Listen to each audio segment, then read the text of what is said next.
Welcome to Mojo TV news బులెటిన్ల ముందుగా headlines.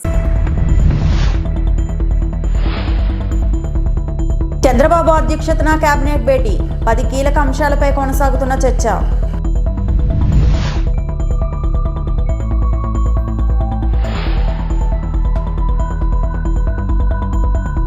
Liquor scam సూత్రధారి విజయసాయిరెడ్డి, ఆనం వెంకటరమణారెడ్డి వెల్లడి.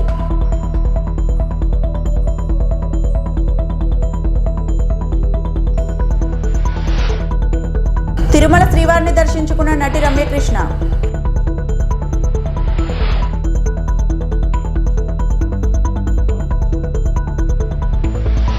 ముఖ్యమంత్రి చంద్రబాబు అధ్యక్షతన దాదాపు 10కి పైగా అజెండా అంశాలతో సచివాలయంలో రాష్ట్ర మంత్రివర్గ సమావేశం కొనసాగుతోంది. స్త్రీ శక్తి పేరుతో మహిళలకు ఈ నెల 15 నుంచి రాష్ట్రం అంతటా 5 కేటగిరీల ఆర్టీసీ బస్సుల్లో ఉచిత ప్రయాణానికి ప్రమోదం తెలిపామన్నారు. AP land initiatives and tech hubs policy 2024-29పై చర్చించి కేబినెట్ నిర్ణయం తీసుకుంది. పర్యాటక శాఖ పరిధిలోని 22 హోటళ్లు, రిసార్ట్లు క్లస్టర్ల నిర్వహణ కోసం ఏజెన్సీ ఎంపిక నిర్ణయాధికారాన్ని ఆ శాఖ ఎండీ కల్పిస్తూ మంత్రివర్గం నిర్ణయం తీసుకునుంది. నూతన బార్ లైసెన్స్ పాలసీపై మంత్రివర్గ ఉపసంఘం నివేదికకు కేబినెట్ ఆమోదం తెలిపింది. లిక్కర్ దుకాణాల్లో పర్మిట్ రూమ్లు అనుమతించనున్నాయి. నాయి బ్రాహ్మణుల సెలూన్లకు 200 యూనిట్ల వరకు ఉచిత విద్యుత్ కల్పించే నిర్ణయానికి కేబినెట్ ఆమోదం తెలపనుంది. మీడియా అక్రిడిటేషన్లపై కొత్త నిబంధనలపై చర్చించి నిర్ణయం తీసుకోనున్నారు.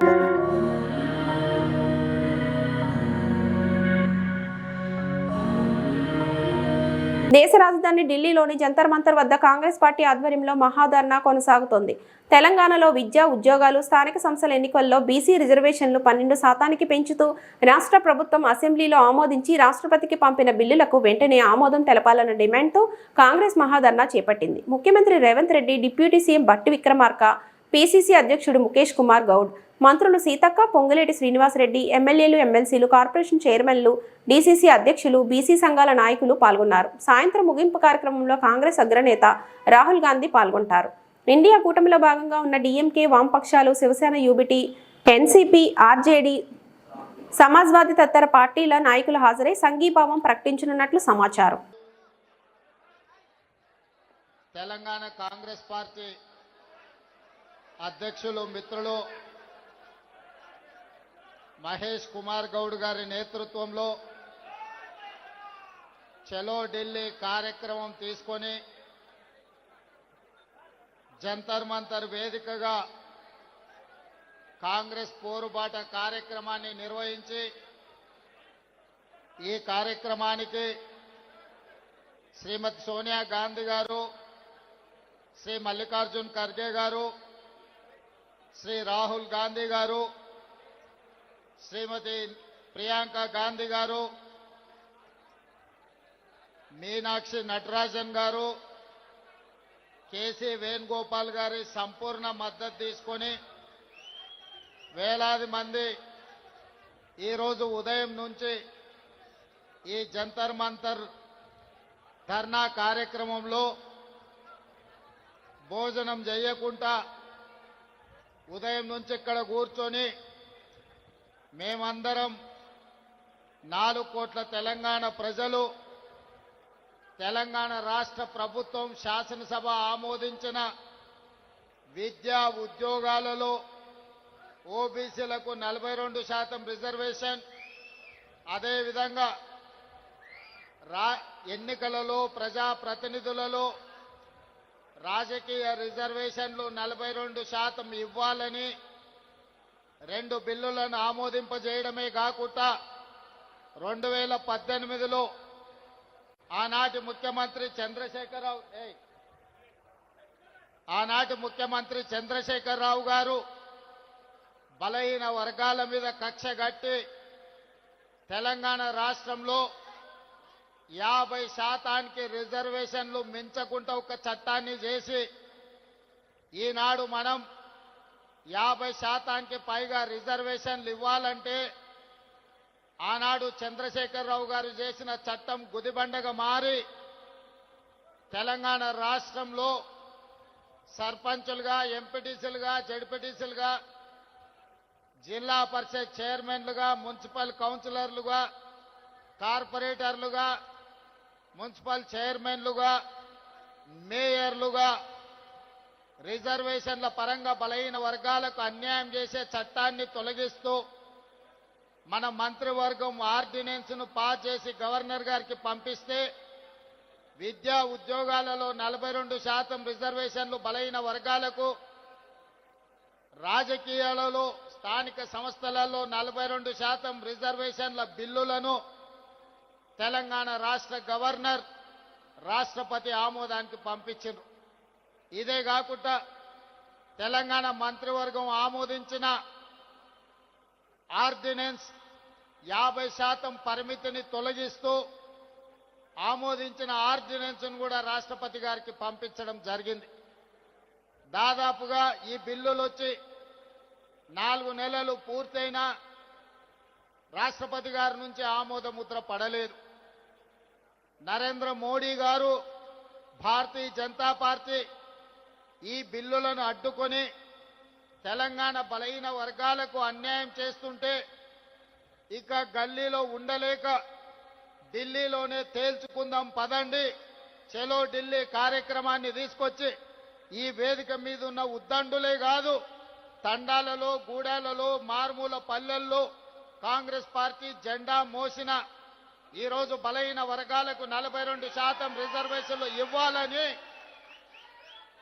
42% రిజర్వేషన్లను నరేంద్ర మోడీ గారు మెడలు వంచైనా తీసుకువెళ్తామని చెప్పి వేలాదిగా ఈరోజు జంతర్ మంతర్లో ఈ ధర్నా దీక్షలో కూర్చున్నారు. ఏపీలో మద్యం స్కామ్ సూత్రధారి విజయసాయి రెడ్డి అని తెలుగుదేశం పార్టీ సీనియర్ నేత ఆనం వెంకటరమణారెడ్డి ఆరోపించారు. మంగళగిరిలోని తెదేపా కేంద్ర కార్యాలయంలో ఏర్పాటు చేసిన మీడియా సమావేశంలో ఆయన మాట్లాడారు. ప్రభుత్వ ఆధ్వర్యంలోనే మద్య దుకాణాలు నిర్వహించినప్పుడు స్కామ్ ఎలా జరుగుతుందంటున్నారు. తమిళనాడులో ప్రభుత్వం నిర్వహించిన స్కామ్ జరిగిందన్నారు. మద్యం కుంభకోణంలో సంబంధం లేదని విజయసాయిరెడ్డి బుకాయిస్తున్నారని, వైకాపా నేతలందరి హస్తం ఉందని ఆరోపించారు. స్కామ్ చేసింది వైకాపా వాళ్లు కాదని జగన్ చెప్పగలరా అని ప్రశ్నించారు. ఇప్పటికైనా పార్టీ నేతలు ప్రజలకు క్షమాపణ చెప్పాలని డిమాండ్ చేశారు. తెలుగుదేశం పార్టీ నేతలు తప్పు చేయాలంటే భయపడతారన్నారు. పార్టీకి చంద్రబాబు హెడ్ మాస్టర్ అని ఏ తప్పు చేసినా శిక్షిస్తున్నారన్నారు. మీకు గుర్తుందా, ఆదాన్ డిస్టిలరీస్ లో ముప్పిడి అవినాష్ రెడ్డి గురించి ఒక 100 సార్లు చెప్పుంటా నేను. ఎవడయా వీడు, ఎవడయా ముప్పి అవినాష్ రెడ్డి, రాజకేశ్ రెడ్డి తోడలుడో లేకపోతే కజినో, వీళ్ళ బంధువులు కదా మీకు? ఎట్ట చెప్తారా సంబంధం లేదనే? ఏమి ధైర్యం మీకు? ఎవరినైనా అడుగు వైసీపీ నాయకుడిని, మాకు సంబంధం లేదు, మాకు లిక్కర్ స్కామే జరగలేదు. ఎవరు తిన్నారే? మేము తిన్నాం డబ్బులా, మేము ఎక్కాం ఫ్లైట్ లా హీరోయిన్లతో. మేమేమైనా తప్పు చేయాలంటే అక్కడ హెడ్ మాస్టర్ ఉన్నాడు మాకు, ఆయన పేరు చంద్రబాబు నాయుడు గారు. బెత్తం పట్టుకొని ఉంటాడు రెడీగా, ఏం తప్పు చేసినా మాకు బెత్తంతో దెబ్బలు పడతాయి. మీరు ఏమనుభవించారా రాసభోగాలు? అదేంది ఆ ఫ్లైట్ లేంది, ఆ ఎయిర్ క్రాఫ్ట్ లేంది? ఒక్కొక్కడు మామూలుగా స్పెషల్ ఫ్లైట్ లో పోతే ఎవరినో ఒకరిని తీసుకోబోతాం, ఒక్కడు పోతాడు ఫ్లైట్ లో. ఈ రోజు మేము అడుగుతున్నాం, వీటికి అన్నిటికీ సమాధానం చెప్పాల్సిన బాధ్యత జగన్మోహన్ రెడ్డి మీద ఉంది. ఆయన ఆ రోజు ముఖ్యమంత్రి కాబట్టి. ఏమని? లేదు, నాకు రాజకేశ్ రెడ్డి ఎవరో తెలియదు, ముప్పుడు అవినాష్ రెడ్డి ఎవరో తెలియదు, వెంకటేష్ నాయుడికి నాకు సంబంధం లేదు, చెవిరెడ్డి భాస్కర్ రెడ్డి నాకు ఎవరో తెలియదు, మిథున్ రెడ్డి నాకు ఎవడో తెలియదు, I don't know these people, నాకు వీళ్లతో సంబంధం లేదు అని నువ్వు చెప్పు. ఇంకా మీ పార్టీ పేరు కూడా చెప్పం కదా, చెప్పగలుగుతారా అని మేము అడుగుతున్నాం. దీనికి సూత్రధారి ది కింగ్ మ్యాన్ మా పొట్టోడు. ఎవడు మా పొట్టోడు? విజయసాయి రెడ్డి, మా పొట్టబ్బాయి. ఈ రోజు మేము అడుగుతున్నాం, విజయసాయి రెడ్డి ఏం చెప్పాడు? జగన్మోహన్ రెడ్డికి విజయసాయి రెడ్డి అత్యంత సన్నిహితుడు, వైసీపీ పార్లమెంటరీ పార్టీలో #1 కింగ్ పిన్, మొత్తం నడిపించింది అతనే. ఆ రోజు నేను చెప్పా, పొట్టోడు నమ్మొద్దురా, నమ్మితే సంకనాకిపోతారు అని అన్నా లేదా? ఎవరైనా మీరు నా మాట విన్నారా? ఏం చేశాడు సాయ్యే? సంకనాకిచ్చేసాడు మిమ్మల్ని. అది నెల్లూరు అంటే లిక్కర్ స్కామ్ జరిగింది కానీ నాకు సంబంధం లేదు అన్నాడు. ఎవరు విజయసాయి రెడ్డి? మీ ఓడు కాదా? మొన్న వరకు మీరు చేసిన యదవ పనుల్లో పంచుకోలేదా? వైజాగ్ ఇన్ఛార్జ్ కదా? ఈ లిక్కర్ డబ్బుల్లో వీళ్ళకి ఎవరికి వాటాలు రాలేదా? మళ్ళీ మాకు సంబంధం లేదు, సిగ్గు లేకుండా ఎలా చెప్తారు అని అడుగుతున్నా. విజయసాయి రెడ్డికి సంబంధం ఉందంటే, విజయసాయి రెడ్డి లిక్కర్ స్కామ్ జరిగింది, సారాయిలో డబ్బులు సంపాదించాము అని విజయసాయి రెడ్డి చెప్పిన తర్వాత మీకు అందరికి సంబంధం ఉన్నట్టే కదా, లేకుండా ఎట్టుంటది? ఒక్కసారి మాట్లాడేటప్పుడు చెప్పేటప్పుడు మనస్సాక్షిని ఒక్కసారి అడగండి. ఆ మనస్సాక్షి చెప్పొద్దు మీకు వద్దురా అని. కానీ మీరు ఇంటర్గా మేము చెప్తే మేమే మీ మనస్సాక్షి, ఈ ప్రెస్ రూమే మీకు మనస్సాక్షి. మీ వైసీపీ ప్రభుత్వంలో ఈ ప్రెస్ రూమ్ లో మాట్లాడిన మాటలు మీరు వినుంటే ఈ రోజు ఇంకొక 20-30 సీట్లు వచ్చుండొచ్చేమో. కానీ మీరు వినలా, ప్రజలు తిరస్కరించారు మిమ్మల్ని. సో విజయసాయి రెడ్డికి సంబంధం ఉందంటే వైసీపీ ప్రభుత్వంలో ప్రతి ఒక్క నాయకుడికి లిక్కర్ స్కామ్ లో సంబంధం ఉంది అనేది విషయం మీరు అందరూ గుర్తుపెట్టుకోవాలి. వైసీపీ నాయకులు కూడా గుర్తుపెట్టుకోవాలి. తిరుమల శ్రీవారిని సినీ నటి రమ్యకృష్ణ దర్శించుకున్నారు. బుధవారం VIP ప్రారంభ విరామ దర్శన సమయంలో ఆమె తన కుమారుడితో కలిసి స్వామివారి సేవలో పాల్గొన్నారు. తితిదే అధికారులు వీరికి స్వాగతం పలికి దర్శన ఏర్పాట్లు చేశారు. దర్శన అనంతరం రంగనాయకుల మండపంలో రమ్యకృష్ణకు పండితులు ఆశీర్వచనం చేసి స్వామివారి తీర్థ ప్రసాదాలను అందజేశారు.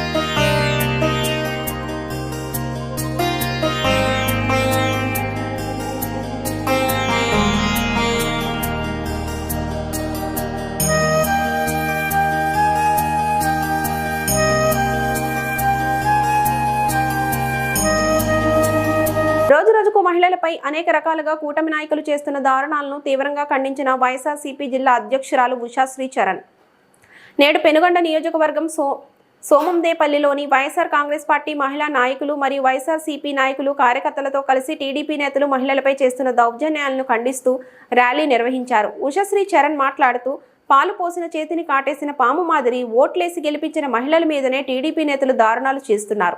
రాష్ట్రంలో ఆడబిడ్డల మీద జరుగుతున్న అఘాయిత్యాలు చూస్తుంటే అసలు మనం ఆంధ్రప్రదేశ్లో ఉన్నామా, అరాచక పాలనలో ఉన్నామా అనే సందేహం కలుగుతోంది. మహిళలకు ఆఫీసులు, స్కూళ్ళు, ఊళ్ళు అనే తేడా లేకుండా ఎక్కడా భద్రత లేదు. ఆఖరుకు తెలుగుదేశం నాయకులు కూడా రాక్షసుల అవతారం ఎత్తి మహిళల ఉసురు పోసుకుంటున్నారు. మహిళలకు అందుబాటులో ఉండే దిశ చట్టాన్ని సర్వనాశనం చేశారన్నారు. టీడీపీ ఎమ్మెల్యే నజీర్ అహ్మద్ మహిళతో అసభ్యంగా ప్రవర్తించారు. ఆ వీడియో గురించి మాట్లాడడానికి ఒక మహిళగా నాకు చాలా ఇబ్బందిగా ఉందన్నారు. అదే వేరే వాళ్ళు చేస్తే నువ్వు ఫోర్ ఫ్రంట్ లో వచ్చేసి జగన్మోహన్ రెడ్డి గారు ఏం తప్పు చేయలేదు, కేవలం విమర్శం చేయాలనే ఒక కారణంతో ఈ రోజు నువ్వు విమర్శం చేసేది ఒక పని కట్టుకుని చేస్తున్నావు కదా అనిత గారు. ఇది కరెక్ట్ కాదు. దయచేసి మీరు నజీర్ గారు ఎవరైతే నిన్న ఇంత మిస్బిహేవ్ చేశాడో వాళ్ళని వెంటనే మీరు యాక్షన్ తీసుకోవాలి. ఎందుకంటే యావత్ మహిళా లోక కూడా ఈ రోజు ఖండిస్తున్నారు, అందరూ కూడా మండిపడుతున్నారు. గతంలో జగన్మోహన్ రెడ్డి గారు అయితే మహిళలకు ప్రతి ఒక్క దానిలో కూడా రిజర్వేషన్ పెట్టి ప్రవేశం పెట్టి నడిపించిన కార్యక్రమం జగన్మోహన్ రెడ్డి గారు చేసినారు. గతంలో జగన్మోహన్ రెడ్డి గారు ఒక హోమ్ మినిస్టర్, దళితకు ఒక హోమ్ మినిస్టర్ ఇచ్చినారు కాబట్టి దాన్ని ఫాలో అవుతూ అనిత గారికి ఈ రోజు హోమ్ మినిస్టర్ గా మీకు ఆ పోస్ట్ వచ్చింది, ఆ పోర్ట్ఫోలియో వచ్చింది అంటే కేవలం జగన్మోహన్ రెడ్డి గారు ఏదైతే పాటించినారో దాన్ని మీరు కాపీ కొట్టమని తప్ప ఈరోజు జగన్మోహన్ రెడ్డి గారు దయవల్లి నువ్వు కూడా హోమ్ మినిస్టర్ అయినావు అని మేము నిజంగా చెప్పుకుంటున్నాము. దయచేసి ఇప్పటికైనా అనిత గారు మీరు అది ఇది కల్లిబిల్లి మాటలు మాట్లాడుకోకుండా మహిళకు ఎక్కడైనా అన్యాయం జరిగినప్పుడు వెంటనే మీరు స్పందించే కార్యక్రమం చేయాలి. అదేవిధంగా ఈరోజు మహిళలందరూ కూడా మేము దయచేసి సేవ్ ఆంధ్రప్రదేశ్ అనే కార్యక్రమం మేము చేస్తున్నాం.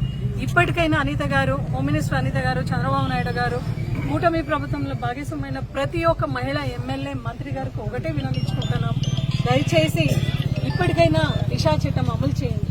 ఎందుకంటే ఆ రోజు ఈ దిశ యాప్ ఎవరెవరైతే డౌన్లోడ్ చేసుకున్నారో ఆ పిల్లలందరూ కూడా 90% సేఫ్టీగా ఉండడం మనం చూసినాం. మీరు మహిళలకు హెల్ప్ చేయాలి, వాళ్ళ తోడుగా నిలబడాలి అంటే దిశ యాప్ ని ఇంట్రడ్యూస్ చేస్తూ ఎక్కడ కూడా మీరు ఈగో పోకుండా, ఈగో ఫీల్ కాకుండా జగన్మోహన్ రెడ్డి గారు చేసిన మంచి పని దాన్ని ఒప్పుకుంటూ మీరు దాన్ని అమలు చేయాలని, మహిళల్ని కాపాడాలి. మహిళల రక్షణ కొరువైంది ఈ రాష్ట్రంలో కాబట్టి దయచేసి మీరు మహిళా రక్షణ కోసం ఈ ఒక కూటమి ప్రభుత్వం పనిచేయాలి అని ఈరోజు వైఎస్ఆర్సీపీ పార్టీ తరఫున మేము క్యాడర్ నాయకులందరూ డిమాండ్ చేసి వెంటనే మీరు ఎమ్మెల్యే గుంటూరు నజీర్ గారి పైన, గుంటూరు ఈస్ట్ నజీర్ గారి పైన వెంటనే మీరు చర్యలు తీసుకోవాలి అని చెప్పి ఈరోజు కూటమి ప్రభుత్వం మళ్ళీ ఇంకొకసారి ఇటువంటి ఒక ఇన్స్టెన్సెస్ ఘటన ఇంకొకసారి పునరుద్భవం కాకుండా చంద్రబాబు నాయుడు గారు అన్ని రకాల చర్యలు తీసుకోవాలని మేము ఈరోజు డిమాండ్ చేస్తున్నాం. జై జగన్, మహిళల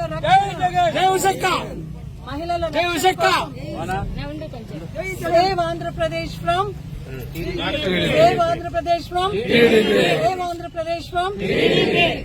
హైదరాబాద్ లోని పలు ప్రాంతాల్లో వర్షం కురుస్తోంది. మాదాపూర్, గచ్చిబౌలి, కొండాపూర్, మియాపూర్, మదీనాగూడ, చిందానగర్, లింగంపల్లి, జూబ్లీ హిల్స్, ఫిలిం నగర్, బంజారా హిల్స్, పంజాగుట్ట, అమీర్పేట, ఎర్రగడ్డ, సనత్ నగర్, బోరబండ, యూసఫ్గూడ పరిసర ప్రాంతాల్లో వర్షం పడుతోంది.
ఏవీఎంలు వద్దు, పేపర్ బ్యాలెట్ విధానాన్ని తిరిగి ప్రవేశపెట్టాలని BRS working president KTR demand చేశారు. ఎన్నికల నిర్వహణ సంస్కరణలపై అన్ని రాజకీయ పార్టీలతో కేంద్ర ఎన్నికల సంఘం సమావేశాలు నిర్వహిస్తుంది. ఇందులో భాగంగా ఢిల్లీలో ఈసీ సమావేశానికి బీఆర్ఎస్ నుంచి కేటీఆర్తో పాటు ఇతర పార్టీ నేతలు హాజరయ్యారు.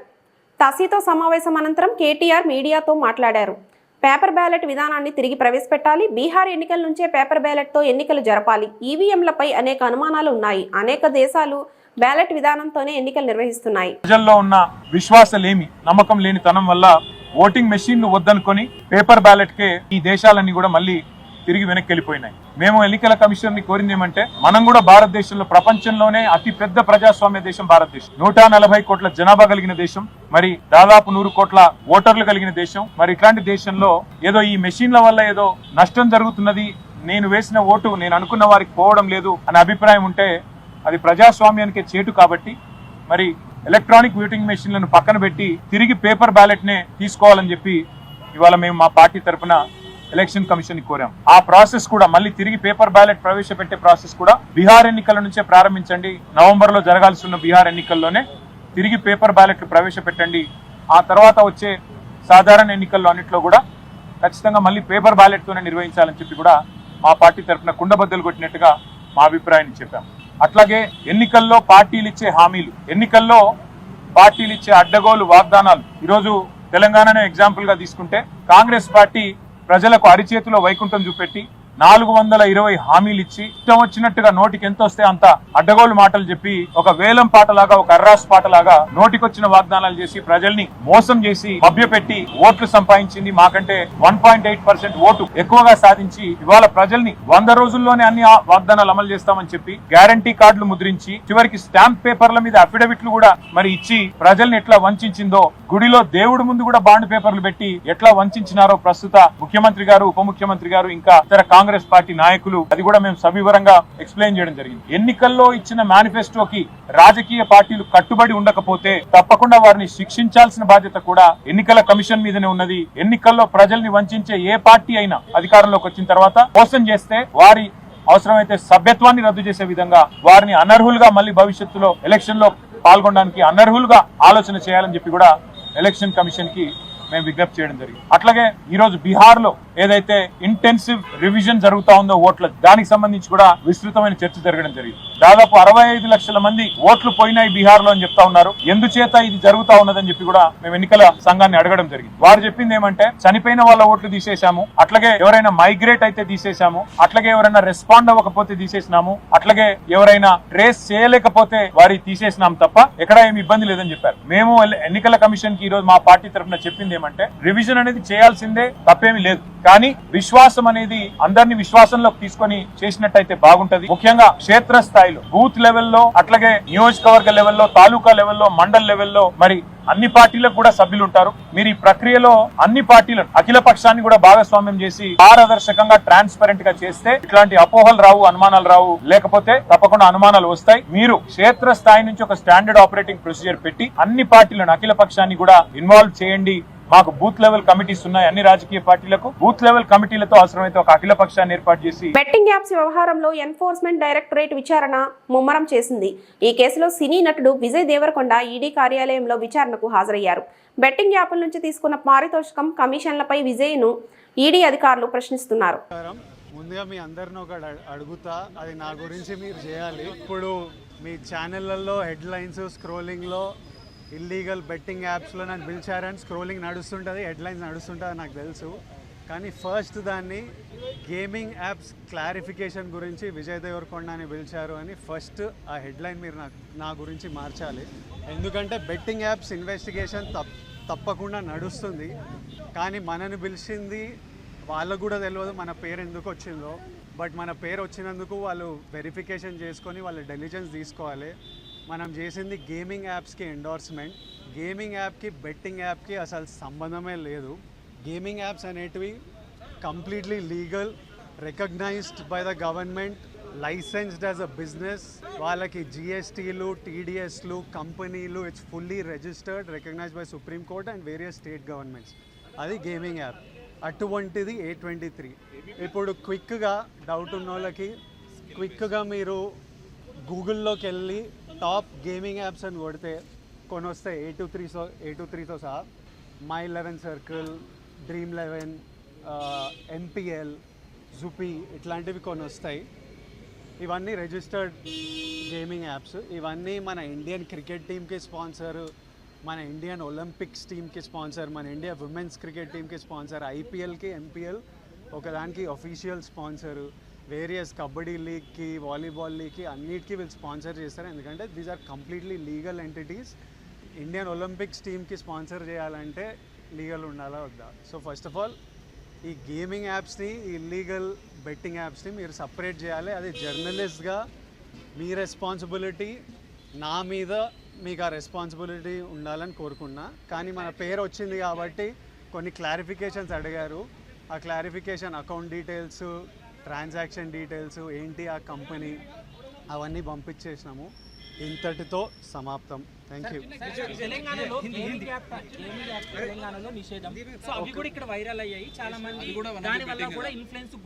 ఇప్పుడు legal apps geo location lock ఉంటుంది. మీరు కొంచెం రీసెర్చ్ చేసి ఈ యాప్ A23 యాప్ తెలంగాణలో వాడాలని చూడండి. అది ఓపెన్ కాదు.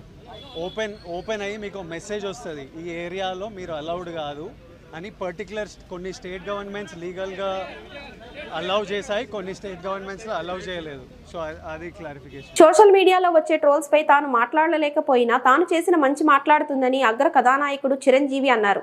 ఫినిక్స్ ఫౌండేషన్ భాగస్వామ్యంలో ఏర్పాటు చేసిన బ్లడ్ డొనేషన్ డ్రైవ్ కు చిరంజీవి, తేజ సజ్జా ముఖ్య అతిథులుగా హాజరయ్యారు. రక్తదానం గొప్పతనాన్ని వివరించారు. నేను కొన్ని రోజులుగా రాజకీయాలకు పూర్తిగా దూరంగా ఉంటున్నాను.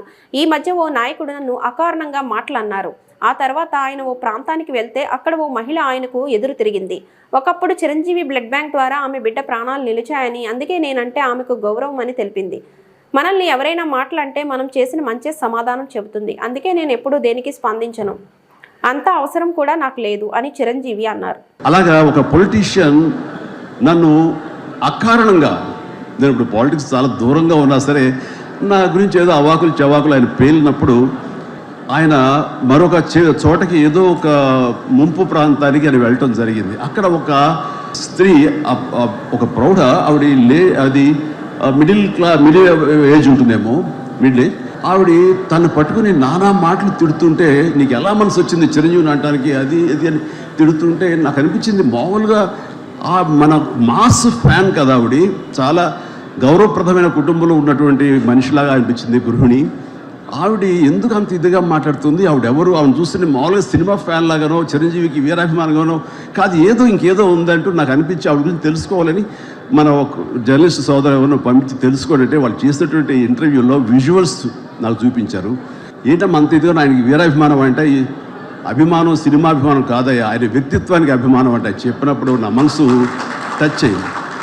ఏంటమ్మా అంత ఇదిగా ఏంటమ్మా ఆయన మీకు ఏమైనా సహాయం చేశారు, ఏం చేశారంటే సహాయం చేయటువంటి అయ్యా నా బిడ్డ ప్రాణాలను కాపాడాడు అని అన్నప్పుడు ఏ విధంగా ఏంటి అని అన్నప్పుడు నా బిడ్డకి రాజమండ్రిలో దగ్గర ఒక పల్లెటూరిది, రాజమండ్రిలో కానీ కాకినాడలో కానీ నా బిడ్డకి ప్లేట్లెట్స్ డెంగ్యూ వచ్చేసి ప్లేట్లెట్స్ బాగా డౌన్ అయినప్పుడు వితిన్ అవర్స్ నా బిడ్డ కనుక ప్లేట్లెట్స్ సమయానికి అందకపోయి ఉంటే కనుక వాడు ఏమైపోయాడు, పాడిగా దూరం అయిపోయేవాడు. అంటే ఒక 8 ఏళ్ల బాల్ని అబ్బాయిని పిలిచి పక్కన కూర్చోబెట్టుకుని ఆ తల్లి చెప్తోంది, మరి ఎవరో చెప్పారు చిరంజీవికి ఫోన్ చేయపోయావు, నేనేంటి చిరంజీవి ఫోన్ చేయటువంటి ఎక్కడ నుంచి చేయగలను, ఆయన ఎక్కడో ఉంటాడు, ఎలా చేయాలి ఫోన్ అని తెలియని పరిస్థితుల్లో, లేదమ్మా బ్లడ్ బ్యాంక్ చేయి, వాళ్ళు ఖచ్చితంగా ఎత్తుతారు ఫోను, నీకు కాల్ సహాయం చేస్తారంటే వాళ్ళు గంటల్లో కావాలి, అది ఎక్కడో ఉంది హైదరాబాద్లో, ఎలాగొస్తుందో అనుకున్నాను. కానీ అయినా సరే ఎక్కడో ఆశ చావక ఫోన్ చేయడం జరిగింది. ఫోన్ చేసిన తర్వాత అక్కడ స్పందించి అక్కడ సిబ్బంది వెంటనే రాజమండ్రి పరిసర ప్రాంతాల్లో ఉన్న అభిమానులు, ఆ బ్లడ్ గ్రూప్ ఎవరికైతే ఉందో అభిమానుల్ని వెంటనే పంపించేయడం ఏంటి, అవర్స్లో వాళ్ళు హాస్పిటల్కి నియరెస్ట్ హాస్పిటల్కి వెళ్ళి బ్లడ్ ఇవ్వటం ఏంటి, దాని నుంచి ప్లేట్లెట్స్ వేరు చేయటువంటి ఆ బిడ్డకి ఎక్కించడం ఏంటి, తెల్లారిసరికి ఆ బిడ్డ మళ్ళీ తిరిగి ఎంతో ప్రాణాలతో బతికాడు. ఇది ఈడనయ్యేవాడు. ఆయన కనుక సమయానికి చేయకపోయి ఉంటే నా బిడ్డ ఏమైపోయాడు. అలాంటి మనుషుల ఈ తుచ్చులు నీచులు కలిసి నేను మాట్లాడారు. వాడిని నాకు సరిపోలేదు, దగ్గరికి వెళ్ళి ఏమి చేసేదాన్ని చెప్పేసి అప్పుడు అంటుంటే చాలామంది అంటారు, ఎవరు మిమ్మల్ని ఇలా అటాక్ చేస్తుంటారు సోషల్ మీడియాలో మాట్లాడుతుంటారు, మీరేం మాట్లాడరు ఏంటని. నాకు నేను చేసినటువంటి మంచి కార్యక్రమాలు, నేను పొందినటువంటి ప్రేమ అభిమానం, ఇదే నాకు రక్షణ కవచం. ఈ వార్తలు ఇంతటితో సమాప్తం.